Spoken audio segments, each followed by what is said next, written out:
सामाजिक विज्ञान कक्षा 10 पाठ 2 वन एवं वन्यजीव संसाधन।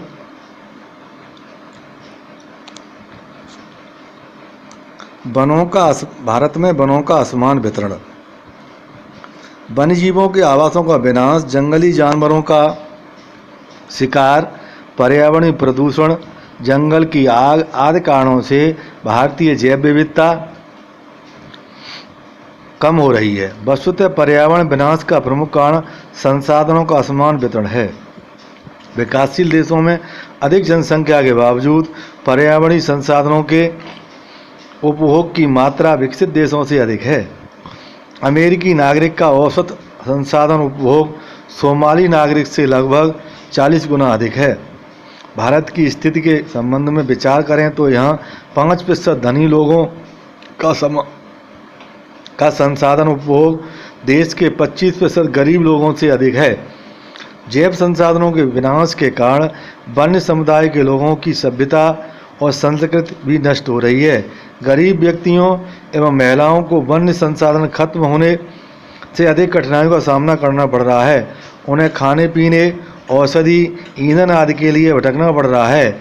इस प्रकार गरीबी पर्यावरण निम्नीकरण के कारण बढ़ रही है। अतः वन एवं वन्यजीवों का नियोजन आवश्यक है। हमारे आसपास पेड़ पौधों को तेजी से काटा जा रहा है, जिससे वनों के साथ साथ उन पर आश्रित पशु पक्षी भी नष्ट होते जा रहे हैं। गैर कृषि कार्यों, ईंधन के लिए वनों को तेजी से काटा जा रहा है। इससे जैव विविधता नष्ट हो रही है। जैव विविधता को नष्ट होने से बचाने के लिए पेड़ पौधों का संरक्षण किया जाना अति आवश्यक है। गैर कृषि कार्यों जैसे शहर विनिर्माण आदि के लिए पेड़ पौधों को काटा नहीं जाना चाहिए। इससे पशु पक्षी भी नष्ट होने से बचेंगे। जैव विविधता को नष्ट होने से बचाने के लिए वनों, पशुओं और पक्षियों का संरक्षण किया जाना अत्यंत आवश्यक है। भारत में वन्य जीवों का संरक्षण, पारिस्थितिक विविधता के लिए वनों का संरक्षण अनिवार्य है। वनों के संरक्षण से जल, मृदा और वायु जैसे आवश्यक घटकों का पुनः सृजन होता है। यही कारण है कि 1960 और 70 के दशक में पर्यावरण संरक्षकों ने वनों एवं वन्य जीवों को संरक्षण करने की मांग की। ऐसी स्थिति में भारत सरकार ने भारतीय वन्य जीवन संरक्षण अधिनियम 1972 को लागू करके वनों एवं वन्य जीव संरक्षण के लिए विभिन्न कार्यक्रम संचालित किए। इसके अंतर्गत संकटग्रस्त जातियों के बचाव पर सरकार, शिकार प्रतिबंध, वन्यजीव आवासों का कानूनी रक्षण, जंगली जीवों के व्यापार पर रोक लगाने पर बल दिया गया। केंद्र सरकार एवं राज्य सरकारों ने राष्ट्रीय उद्यान एवं वन्यजीव पशु विहार स्थापित किए। केंद्र सरकार ने कई परियोजनाओं को संस्तुति प्रदान की, जिसका उद्देश्य इस गंभीर संकट में पड़े कुछ विशेष वन्य प्राणियों की सुरक्षा प्रदान करना था। इन प्राणियों बाघ, एक सींग वाला गैंडा, कश्मीरी हिरण अथवा हंगुल, 3 प्रकार के मगरमच्छ, एशियाई शेर, अन्य प्राणी सम्मिलित हैं। इसके साथ ही भारतीय हाथी, काला हिरण, चिंगारा, भारतीय गौड़ावन और हिम तेंदुओं आदि के शिकार और व्यापार पर उपयुक्त प्रतिबंध लगाकर उसका संरक्षण किया जा रहा है। कीटों का संरक्षण करने के लिए वन्यजीव अधिनियम सन 1980 और 1986 के अंतर्गत सैकड़ों तितलियों, पतंगों, भृंगों और एक ड्रैगन फ्लाई को भी संरक्षित जातियों में सम्मिलित किया गया है।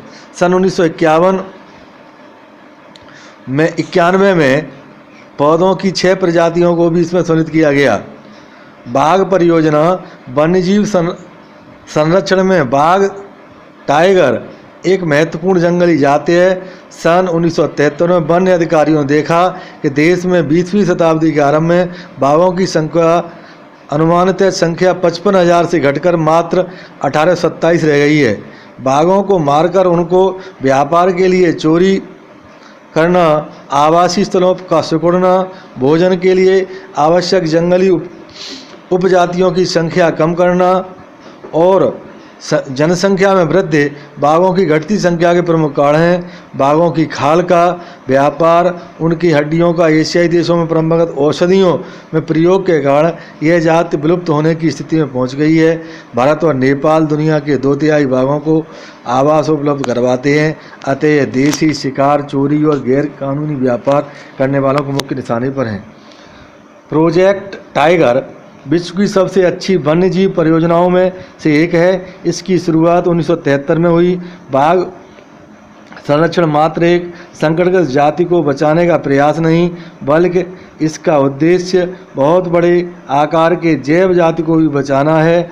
उत्तराखंड में कार्बेट राष्ट्रीय उद्यान, पश्चिम बंगाल में सुंदरवन राष्ट्रीय उद्यान, मध्य प्रदेश में बांधवगढ़ राष्ट्रीय उद्यान, राजस्थान में सरिस्का वन्यजीव पशु विहार, असम में मानस बाघ रिजर्व और केरल में पेरियार बाघ रिजर्व भारत में बाघ संरक्षण परियोजनाओं के अच्छे उदाहरण हैं। वन और वन्यजीव संसाधनों के प्रकार और वितरण।